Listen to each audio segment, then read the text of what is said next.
Okay, family, I am back in my car. Pre-op went very, very well. But wait a minute, where's my paperwork? Y'all know what? I have lost my pre-op paperwork.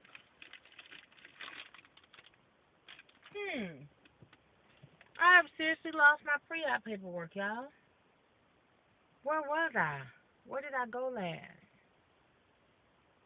I must have lost it when I went to the bathroom. I don't know, but I done lost my pre-op paperwork. Go figure. Huh. I damn sure done lost it. And here I'm now in the truck, ready to roll out. It's not in my purse. Looking in there now. Wow. That's crazy. And it just dawned on me just as soon as I mentioned it. Now I realize I don't have it. So I'm going to have to go back up in there. I don't want to. Shit, I'm tired. I'm ready to eat. I'm thirsty than a motherfucker. I got me some coffee. Y'all, that barium is the nastiest shit in the world. You hear me? Now, the last time I remember having that was when I got my first surgery in 94, and it was chalky and it was white. This shit here was extra thick, and it was clear, and oh my God, it was horrible. It was worse than horrible. It was dreadful. I mean, I ain't lying to you. So anyway, I'm getting ready to run my ass up in here and run across, my pre-op paperwork. Y'all, this is the jankiest little hospital I've ever seen. I mean, it is tiny. It's all get out, but I guess they just primarily do gastric bypass surgeries.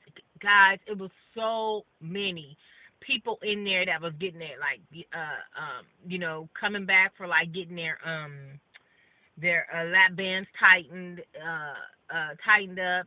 There were people in there, their lap bands then twisted up on them, and it was one lady I was talking to, and her shit is leaking and all that. I was like, wow. It was some of the stories that I was hearing up in there. I was like, oh, shit, And and then I ran across, I saw my doctor, the one that's going to do mine. I saw him, and he was in there. But he was all, uniformed up and shit, so I didn't even fuck with him because apparently he was going to surgery or just coming out. So I didn't even, nothing, because I was like, let me let him go head on and do what he got to do. But y'all, it was so cool because the girl that did my EKG a few minutes ago, she was so sweet. She was like, girl, why are you getting it? I mean, I don't see why you would need it, to go that drastic and get something that drastic as far as a gastric bypass surgery. You don't have to do that. I mean, I can see where you probably would like to, lose a little bit, but you don't have that much weight to lose to be sitting up trying to get a gastric bypass surgery. There's people in here hundreds of pounds overweight, and you coming in here, y'all, let me tell you, where I was sitting at, where they was drawing my blood, that was the biggest lab seat I have ever. Y'all, have you guys ever seen that show that comes on? I think it's Discovery Channel or something, and it was these people in the hospital, real morbidly obese people, and they were in the hospital and they were trying to get their weight down. This is the kind of hospital that is. So the people that are in there are like, grossly morbidly obese. You know what I mean? I mean, with like huge lower halves of their bodies. I mean, growths and stuff on the ankles and on their calves and that type of stuff. Bad circulation and stuff. And so their wheelchairs and stuff are like mega wheelchairs. You know what I'm saying? Their robes and stuff is like mega robes. Everything was just at a bigger size. It's like, wow. And then when I go to the bathroom, the toilet stool in there, y'all, I thought the toilet stools was just, regular. No, it was like, I felt like I was straight on the whiz like a motherfucker. Like in when they go see the wizard or whatever, when they go see Big Mama and she's sitting on that throne and shit, and she go in the toilet. Remember that in the Wiz at the end, y'all, the toilet that I was sitting on. Oh my God, I was like, I had never been on a toilet so huge. I mean, and you know what? I mean, I'm not making light of this situation because I feel like it's an epidemic. But it was like this was from being in the field in this line of work, well, have been in this line of work, and to, you see overweight people out and about in the streets and stuff, but to actually go in a facility that caters strictly for them, oh my God. I was like, the corridors in the hospital was huge. It was just, everything was just mega. I mean, when I had my EKG a few minutes ago and I was laying on the bed that I was laying on, it was like, goddamn, it was almost like it was a hospital bed, but it was as wide as a king. I mean, it was literally as wide as a king size bed. And I'm like, oh my God. And it's like, and it's people actually living this life. This is truth, some people's truth. And it was just heart wrenching. It was like, oh my goodness, because it was one lady that I was talking to. Her lap band is twisted up on her or whatever, and so she's having kind of problems. And she had gained like 30 pounds. I think she gained 30 pounds in like 4 or 5 weeks, and they don't know why. So she had to go and drink that same barium shit that I had to take, and so they can go in there and see what's going on.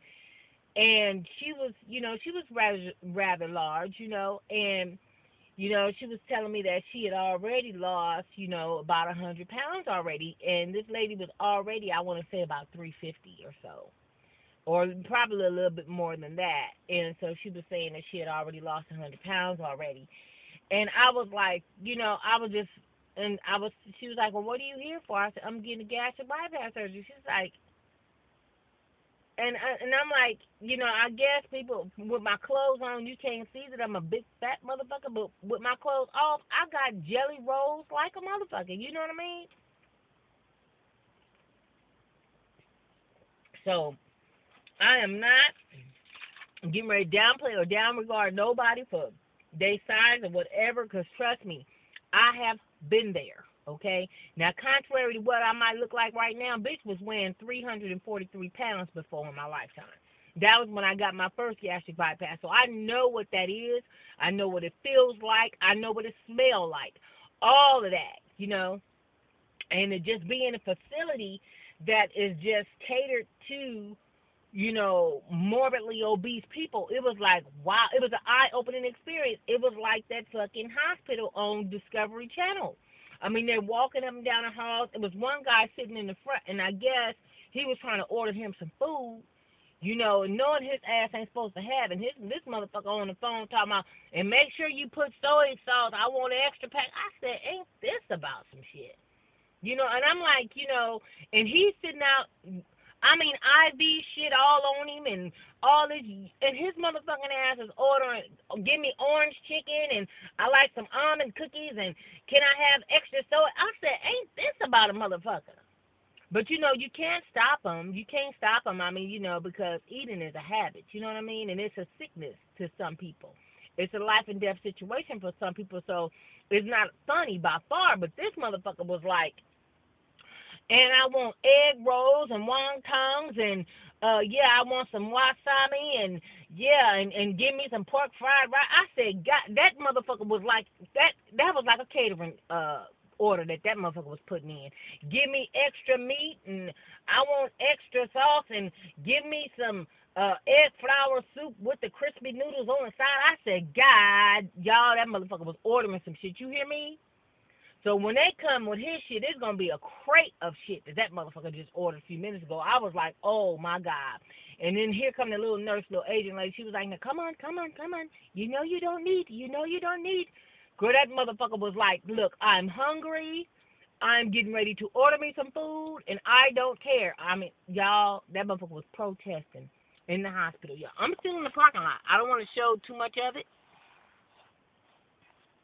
I don't want to show too much. Well, I probably already did it.